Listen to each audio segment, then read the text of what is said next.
পরবর্তীতে যাবে হচ্ছে প্রিয়াংশী।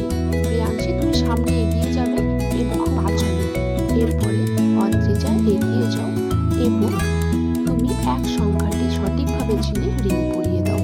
এক সংখ্যাটিতে রিং পরাও। গুড। এরপরে যাবে আমাদের ঈশান। ঈশান এগিয়ে যাও